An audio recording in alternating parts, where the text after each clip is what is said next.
이렇게 했으면 우리 아이들이 조금 더 성장을 했을 텐데, 아, 요 부분은 내가 좀 잘못 생각했었나?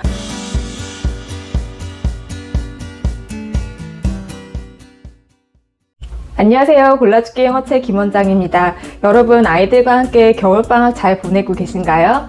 여름방학이랑 다르게 기간도 길고 아이들이 학습하기 좋은 기간인데요. 저희 원도 굉장히 아이들이 공부를 많이 하고 있고요. 평소보다 공부 시간도 길게 학습을 하고 있습니다. 오늘 영상은요, 10여 년 동안 아이들을 가르쳐 오면서 가장 후회되는 것들을 좀 생각을 해봤어요. 그 중에서 이거는 내가 좀 판단 미스였다, 이렇게 했으면은 우리 아이들이 좀 더 성장할 수 있었을 텐데, 이런 시기에는 이런 거를 차라리 좀 해줄 걸, 이런 것들에 대해서 좀 생각을 해보는 기회가 됐는데요. 이렇게 공부하기 좋은 겨울방학 시즌에 학부모님들께서도 이런 저희 나눔을 통해서 아이들을 티칭하거나 코칭하실 때 조금 적용점을 찾아보시면 좋을 것 같습니다. 시작해 보겠습니다. 첫 번째는 초등 저학년 때부터 어휘 학습을 강조하지 않은 점이었는데요. 보통 우리가 초등 저학년, 중학년까지는 어휘 학습을 하나의 과목으로 따로 떼서 굉장히 집중적으로 학습을 하진 않죠. 그리고 저도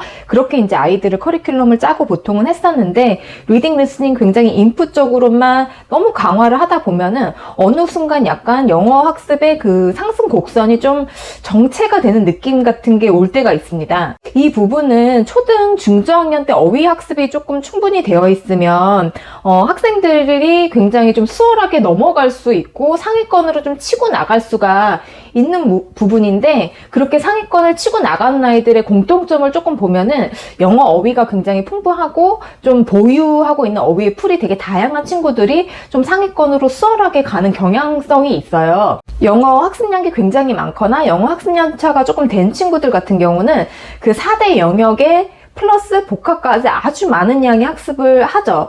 하지만 그렇지 않은 친구들도 많은데요. 저희 원에서도 굉장히 늦게 영어를 시작한 학생들이 있었습니다. 그 반 모두가 그런 건 아니지만 영어 시작이 조금 늦다 보니까 저희가 인풋 강화 훈련을 굉장히 집중적으로 했습니다. 그러다가 기초 문법, 기초 쓰기 부분을 이제 추가를 하면서 조금씩 하나씩 추가가 되다 보니까 그 안에서도 어휘가 많은데 이 아이들이 그거를 다 소화를 하는 능력에 약간의 한계가 있어서 어휘 학습을 따로 해주지는 않았던 반이 있었습니다. 그런데 그렇게 되는 그 원인은 학습 속도가 조금 더디다 보니까 학습량이 그거를 받쳐주지를 못한 거죠. 그래서 이런 친구들이 전형적으로 초6이나 중등에 이제 진학을 하고 나면은 고급 리딩을 좀 어려워하고 고급 어휘를 갖고 있는 그 풀이 너무 적고 이런 이제 현상이 좀 발생을 하거든요. 그래서 한마디로 학습량과 학습 속도 이런 것들이 조금 뒷받침이 이제 못 되다 보면은 어휘 학습을 조금 놓칠 수가 있는데, 이런 부분들이 좀 중고등에 가서는 많이 영향을 좀 미쳤던 것 같습니다. 그래서 조금 그 커리큘럼의 진행 속도나 아이 학습 곡선에 좀 그 속도가 늦더라도 그냥 다 찬찬히 리딩, 리스닝, 그래머, 라이팅, 어휘 이렇게 조금씩 분산을 해서 영역별로 세부적으로 다 다뤄주는 것이 약간 우리의 인식에는 어느 정도 아이가 레벨이 올라왔을 때 그렇게 보통들은 시키지만 아닌 경우도 굉장히 많다라는 겁니다. 어휘 학습을 너무 안 하다가 갑자기 하면 이제 너무 학습 스타일의 그 스타일이 너무 다른 부분이 있기 때문에 그런 편차를 좀 줄이기 위해서도 저학년 때부터 차근차근 어휘 학습을 과목까지는 아니더라도 약간의 조금 엑스트라 활동 같은 느낌을 주는 식으로라도 시작을 하는 게 좀 좋았을까? 저는 이런 좀 생각을 해보게 되었던 것 같습니다. 제가 후회하는 두 번째 일은요, 초등 고학년 때 보통 구문 학습을 하잖아요. 그래서 문법과 함께 초등 고학년 또는 중등 때 구문 학습을 시작을 하는데요. 보통은 레벨이 높은 반 학생들이 이 구문 학습을 합니다. 구문 학습이라는 것은 구조가 아주 복잡해서 해석이 어려운 문장들을 바르게 해석해내기 위해서 하는 그런 문장 구조 훈련입니다. 수능 영어 독해나 토플식 고급 지문을 독해를 아주 빨리 해내려면 이런 훈련이 필수적인데요. 보통은 주어 하나, 동사 하나 이렇게 있는 단문이 아니라 수식어구가 너무 길어서 주어와 동사가 아주 멀리 떨어져 있거나 구조가 아주 얼기설기 복잡하게 연결이 되어 있어서 해체하고 분석해야만 하는 그런 중문이나 복문을 구문 독해를 아이들이 보통들은 합니다. 근데 희한한 일은 아무리 어려운 지문과 문장을 굳이 이 구문 독해를 하지 않아도 정확도가 꽤 높은 독해를 상위권 아이들은 또 합니다. 저희가 어느 순간부터는 오히려 이 중위권, 중상위권 친구들한테 구문 독해를 해줬을 때 훨씬 효과가 좋았어요. 그러니까 이 구문 독해를 해서 조금 효과를 많이 볼 수 있는 친구들은 그래서 상위권이 아니라 중위권이나 중상위권이구나. 제가 이런 거를 조금 더 실제적으로 아이들을 티칭하면서 그 상승 폭의 비교를 좀 하게 되면서 훨씬 더 체감을 하게 된 거예요. 그래서 어느 순간부터는 중위권 또는 중상위권 아니면 정말 영어가 늦어서 너무 힘들어하는 친구들은 이 구문 독해를 빨리 해줘야지 어느 정도 그 레벨에 진입을 할 수 있는 그런 힘이 좀 생기고 특히나 시험 영어에서는 그 부분이 굉장히 중요합니다. 그래서 만약에 예비 중등이나 아니면 초6인데 영어가 레벨이 좀 안 나온다거나 조금 입시 영어를 좀 대비를 해줘야 되는 고학년들 이런 친구들은 조금 구문을 너무 어렵게 생각하지 말고 그냥 조금 맛보기 형식이라도 시작을 해보는 게 어떨까. 그러면 약간 문장을 보는 눈이나 그게 쌓이다 보면은 리딩 속도도 좀 붙고 그 다음에 레벨도 좀 올라갈 수가 있고 이런 효과들이 좀 있으니까 오히려 꼭 상위권만 구문 학습을 할 수 있다 이렇게 생각하시지 않으셨으면 좋겠습니다. 이건 어디까지나 제 경험인데요. 한번 해보시고 이렇게 좀 효과를 보는 분들이 많았으면 좋겠습니다. 자, 이제는 마지막 세 번째 후회하는 일을 말씀드릴게요.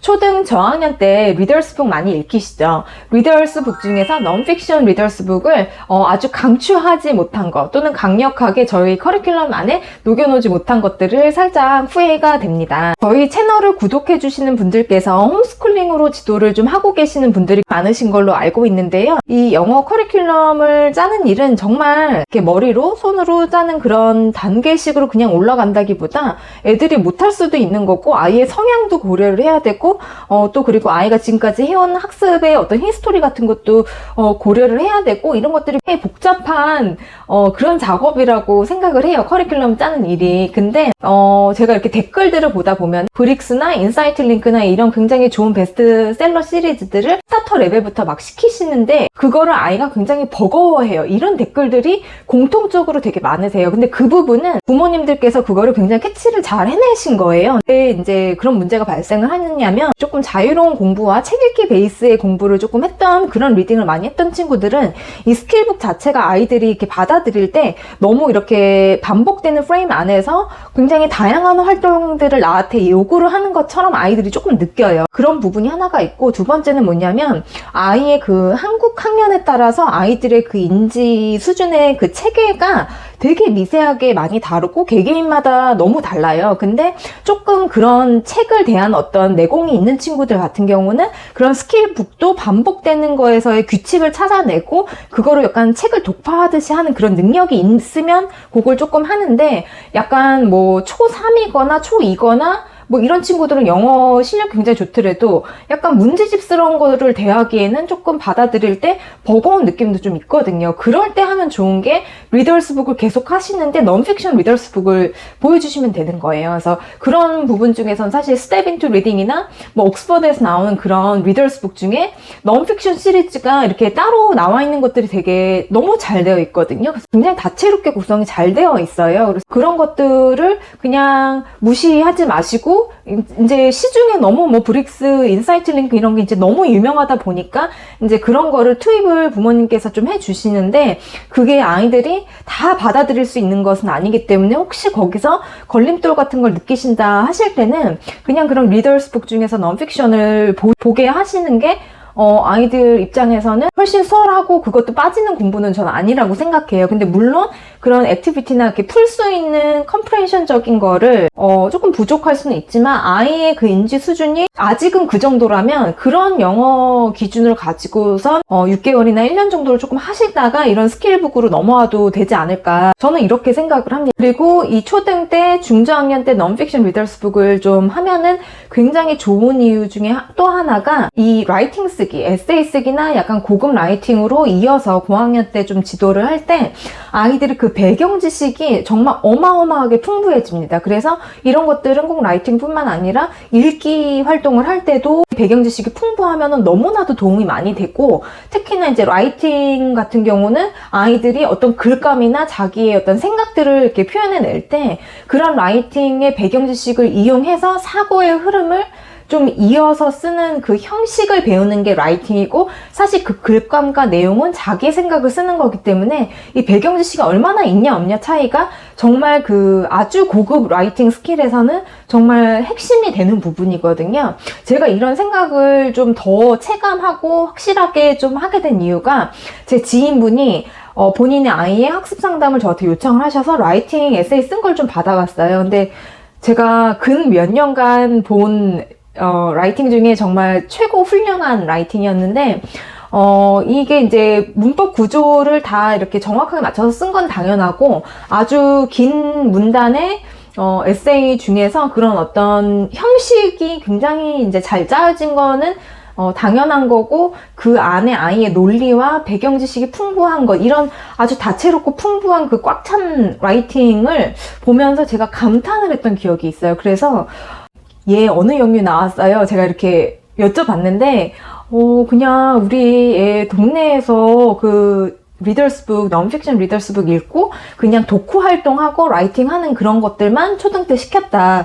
근데 저는 걔가 그렇게 사실 그 정도의 유창한 라이팅을 쓸 정도면 당연히 저는 이제 0유부터 5세, 6세부터 굉장히 많은 활동을 한 친구라고 생각했지만, 그냥 초4까지 리더스북으로 쭉 큰 거예요, 얘가. 그런데 이제 그 교습소 같은 곳에서 라이팅 지도를 전문적으로 좀 하신 거죠. 그래서 배경 지식과 플러스 라이팅 쓰는 훈련들, 이런 것과 만났을 때 그런 사고 훈련과 아이의 라이팅, 그리고 기본적인 그 아이의 학습 능력이 좀 뒷받침이 돼줬겠죠. 이런 삼박자가 맞았을 때 아이가 너무 훌륭하게 고학년 됐을 때 라이팅을 쓰고, 사실 그렇게 이제 되는 케이스들이 드물긴 하지만 그런 것들을 우리가 본받아서 좀 그 안에서 좋은 점들을 뽑아서 이렇게 바로 스케일북으로 가기 힘들거나 그럴 때 보충해주는, 보완해주는 징검다리 역할로서 넌픽션 그 리더스북들을 해주면 아이가 굉장히 그 사고가 풍부해질 수 있다. 저는 이렇게 이제 생각하는 좀 계기가 되었던 것 같습니다. 혹시나 홈스쿨링으로 지도를 하실 때 아이가 그렇게 아주 저학년에서 중학년에 이런 과도기에 좀 걸쳐 있다. 그러면은